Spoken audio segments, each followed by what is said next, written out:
Hello guys, ఎలా ఉన్నారు అందరూ? Welcome back to our OTT movie bucket channel. నేను మీ మీనాక్షి కౌండిన్య. ఈ రోజు మనం ఒక డార్క్ క్రైమ్ థ్రిల్లర్ మూవీ గురించి అయితే మాట్లాడుకుందాం. లాగ్ లేకుండా వీడియోలోకి అయితే వెళ్ళిపోదాం.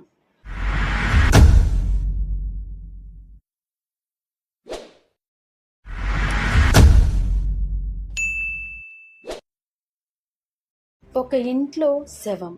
ఆ శవాన్ని దాచడానికి ట్రై చేస్తున్న ఒక తల్లి, ఇద్దరు కూతుళ్ళు. నెట్ఫ్లిక్స్లో రీసెంట్గా రిలీజ్ అయిన డార్క్ క్రైమ్ కామెడీ మూవీ గురించి ఈరోజు మనం మాట్లాడుకోబోతున్నాం. అదేనండి, మాధురి దీక్షిత్ గారు మెయిన్ రోల్గా చేసిన మా బెహన్ మూవీ. ఈ మూవీలో మాధురి దీక్షిత్, తృప్తి డిమ్రీ, రవికిషన్ తదితరులు యాక్ట్ చేశారు. పరేష్ రావల్ గారు అయితే గెస్ట్ రోల్ కూడా చేశారు. క్యారెక్టర్ ఏంటి అనేది మన మూవీలోనే చూడాలి.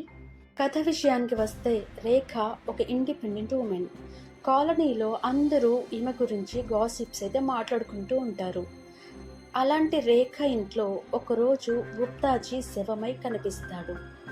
ఆ క్రైమ్ సీన్ నుండి తప్పించుకోవడానికి రేఖ, ఆమె ఇద్దరు కూతుళ్ళు ఎలాంటి పిచ్చి పనులు చేశారు, చుట్టుపక్కల వాళ్ళకి దొరకకుండా ఎలా మేనేజ్ చేశారు అనేది ఈ మూవీ స్టోరీ.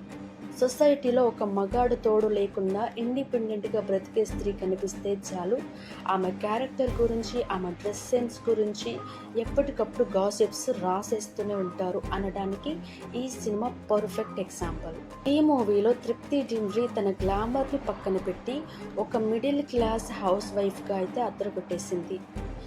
ముఖ్యంగా ఆవిడ భర్తతో చెప్పే లాంగ్ డైలాగ్ సీన్ అయితే అదిరిపోయింది. ఓటీటీలో బెస్ట్ మూమెంట్ అని చెప్పొచ్చు. మూవీలో ప్లస్ పాయింట్స్ ఏంటంటే మాధురి దీక్షిత్, తృప్తి డిమ్రీల యాక్టింగ్ అండ్ వాళ్ళ మధ్య కెమిస్ట్రీ. ముఖ్యంగా తృప్తి డిమ్రీ చెప్పే ఒక లాంగ్ మోనోలాగ్ సినిమాకే హైలైట్. సొసైటీ ఒంటరిగా ఉండే మహిళలను ఎలా చూస్తుంది అనే ఒక పాయింట్ కామెడీగా చూపిస్తూనే మంచి మెసేజ్ అయితే ఇచ్చారు. కానీ మైనస్ ఏంటంటే సెకండ్ హాఫ్ కొంచెం బోర్ కొడుతుంది. మూవీకి 6.6 అవుట్ ఆఫ్ 10 MDB రేటింగ్ అయితే ఇచ్చారు. సురేష్ త్రివేణి గారు మాత్రం ఒక మంచి మెసేజ్తో ఒక ఇండిపెండెంట్ ఉమెన్ సొసైటీలో ఎలా బ్రతుకుతుంది అనే ఒక మంచి మెసేజ్ అయితే చాలా అద్భుతంగా మనకు చూపించారు. ఓవరాల్గా చెప్పాలంటే ఇది ఒక average to good dark comedy movie. Performance కోసం ఒకసారి నెట్ఫ్లిక్స్లో చూసేయచ్చు. ఇప్పటి వరకు చూడకపోతే చూసి ఎంజాయ్ చేయండి. ఆల్రెడీ చూసిన వాళ్ళైతే మీకు ఎలా అనిపించిందో కమెంట్ చేయండి. ఈ మూవీ నెట్ఫ్లిక్స్లో తెలుగులో అవైలబుల్గా ఉంది, చూసి ఎంజాయ్ చేయండి. ఈ వీడియో మీకు నచ్చినట్లయితే ప్లీజ్ లైక్ చేయండి, కమెంట్ చేయండి, షేర్ చేయండి, సబ్స్క్రైబ్ చేయడం మాత్రం మర్చిపోకండి. Thank you for watching. నెట్ఫ్లిక్స్లో